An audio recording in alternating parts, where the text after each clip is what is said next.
Ladies and gentlemen, welcome back to another video. We are tuning into you live from Utah right now. Recently, I moved here and I've just been spending the past couple days trying to organize my entire life to build my room out, to build an office out, to build the podcast out so that we can start bringing you guys some insane content and some new merch designs and handle all the old merch orders and so much stuff going on. But I wanted to take a break to give you guys some tips on what you can do in the short remaining time left to set yourself up so that when you get on your snowboard for the first time, your first day this preseason, it's not just a complete shocker. Your knees can handle it, your gear's ready, and even more than that, that you can walk the next day. I know that it's almost impossible to really prepare yourself for specific things, board sports especially, other than doing the sport itself, but there are some tips that I've discovered in my years of snowboarding that I can share with you guys to make it so that at least you're somewhat prepared when you get on hill for the first time this year. And the first thing I gotta say, that is the most important thing that you can do to set yourself up for the preseason is to get your diet dialed in. I shared a video the other day about how I dropped 20 pounds, 25 pounds in 1 to 2 months. I made a massive groundbreaking difference in my life, and I feel like the majority of it was due to diet. Personally, for me, everybody has their own diet, but I just chose whole foods. I was really specific with the oils that I put in my body: ghee, avo, tallow,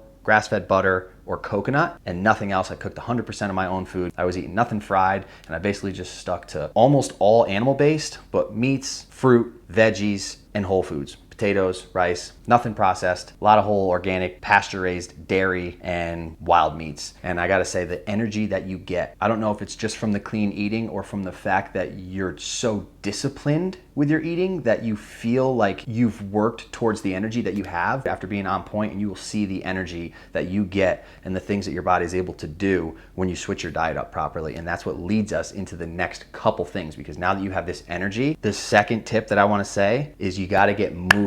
And that's a very vague number 2. So I'm gonna go a couple underneath it included as well, because everybody's different. If you haven't been moving that much, it could just be walking. If you've been walking or working out and you're active, then it might be skateboarding, ramping up your exercises a lot more. Or it might be getting out of your comfort zone if you've been doing a lot of stuff in the gym, and it might be doing some yoga or vice versa. But you gotta get the body moving, you gotta get the blood flowing, you gotta get some impact going. And that leads us into the third most important thing that I think you could do, which is getting one of these snowboard addictions or any type of trampoline board, or one of the boards that you can strap in bindings and practice rail tricks. That's for sure gonna be the most beneficial thing that you can do, because you're practicing real-time snowboarding and getting your foot placed over the rail where you want it to be, and you're balancing and you're using your mobility, your flexibility, and your strength to work on real tricks that you'll be doing on the mountain. And things like trampolines, where you can do backflips and get real air awareness. The combination of those two is gonna be one of the best things that you can do to set yourself up for this preseason. And then the following 4th, 5th, and 6th tip that I have can all be restructured. A lot of these are in order, but these 3 specifically, as I was saying, everybody's different.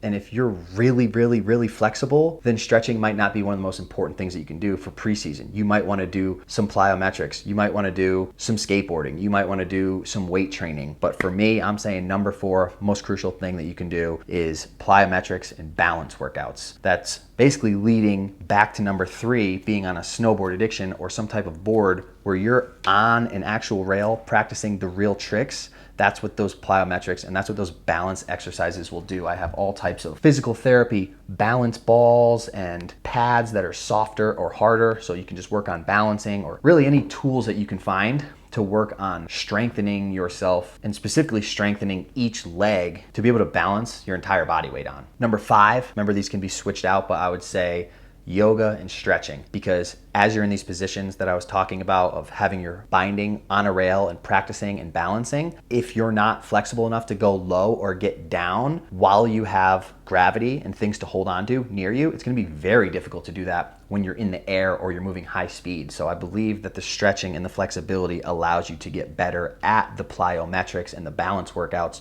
which allow you to get better at the trampolining and at the specific boards that are meant for practicing. So the final mix up that we have here is number 6. I would say strength training. It's the least important of those 3 if you have some foundation and if you're pretty solid. But if you're really weak and fragile, but you're flexible, then you might want to do some strength training so that if you fall and you take a hit, your body can actually handle the impact. So for 4, 5, and 6, the balance, the flexibility, and the strength training, whichever one that you don't think you're the best at, focus on that one and then just rotate between the rest of them until you're fully balanced. The next one I think is one of the most crucial things that nobody even really talks about, which is the mental aspect. Everything I've been explaining so far is pretty physical, getting your body ready for it, but most everything in life is mental. Did you guys know that the brain doesn't know the difference between actually running a marathon and closing your eyes and running a marathon? The synapses in your muscles actually fire at the same rate. So if you practice things in your head, you'll actually get better when it comes down to doing them in real life. And that's gonna lead into another one that I have soon, but mental health is so critical, and there's so many things that you can do to get yourself mentally set up. So I kind of put all of them into number 7, and you guys can just pick and choose, but just know that some things are very stressful and some things are very de-stressful. I would say working on a computer and working out, 1 point stressful, add it on to another point stressful. So you got 2 stress points. What I like to do is act like the de-stressors, like yoga, meditation, or reading, are all negative points. So if you can just balance around a solid 0 and not do too much strength training, too much working out, too much computer work without doing the other ones, then that's what's gonna keep you on point. And all those other ones are basically getting sunlight in your body, getting vitamin D, taking all of the vitamins that you need, which go back to eating well and taking care of your diet, being hydrated. Huge shout out to Element, once again, making sure that you are not only drinking enough water, but drinking enough of the essential minerals with your water. Grounding, putting your feet on the ground and releasing a lot of static buildup from all of our devices and all of our time touching things that aren't real, that aren't the earth, that build up in us. And when you touch the ground, either in the morning or at night, you release all that. It allows you to sleep a lot better. Sleep, crucial as well. Making sure you get 8 hours. Time with family, winding down early, just removing devices a half an hour before bed, maybe reading instead of scrolling until you black out, doing a dopamine detox, getting rid of computers, getting rid of social media for a day or 2. And finally, breath work. And I wanna say, if you just tap into any of those things and you just balance the positive and the negative, the stressful things versus the de-stressors, you will be dialed in. And I wanna give a little mid-video restoke right now. Keep myself hydrated. We're going citrus. Don't forget, if you guys drop a comment on this video, just explaining why you're stoked on Element, why you want a free sample pack, I will send one of you guys a dozen satchels. Woo! All right.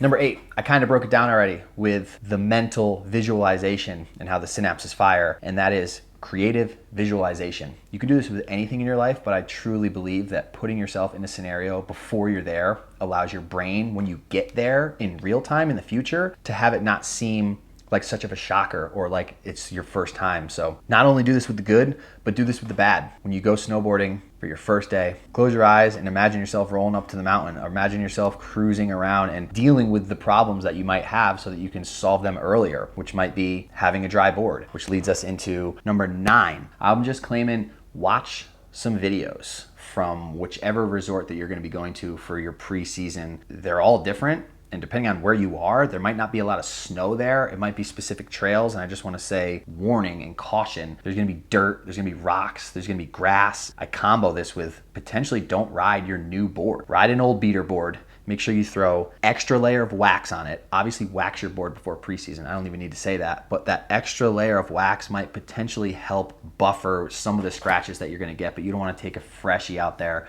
thinking that it's time to snowboard and completely destroy your board and then have a beater for the rest of the season when the getting gets good. Wax up, be prepared for dirt and rocks and sticks, and potentially watch some YouTube videos of your resort's openings. I've done a lot around the country, so I might have some videos from your exact place, but be prepared for some treachery. And the final tip that we have here is take it easy. It's your first day back. If you're on point and you're charging and you've been prepped and you're dialed and you feel good, do not listen to me. Go hard, homie. Put down the bangers. Show up. Make people realize who's coming in hot this winter. But if it's your second season or your first season and you're uneasy and you're a little uncoordinated and you're still working on your riding, just be stoked and grateful that you're there. Keep your head on a swivel. Remember everything that I just broke down to you, and just remember that you're there to have fun, and we want this season to last as long as possible. We don't want to get wrecked on the first day. So know your limits, scope the features, and be aware of your surroundings. I hope this video dials you guys in. I got one extra tip, which is not really about your physical and your mental game, but your outerwear game. If you're trying to get dialed in for the season, everything that I've brought up in this video, from vitamins to supplements to balance boards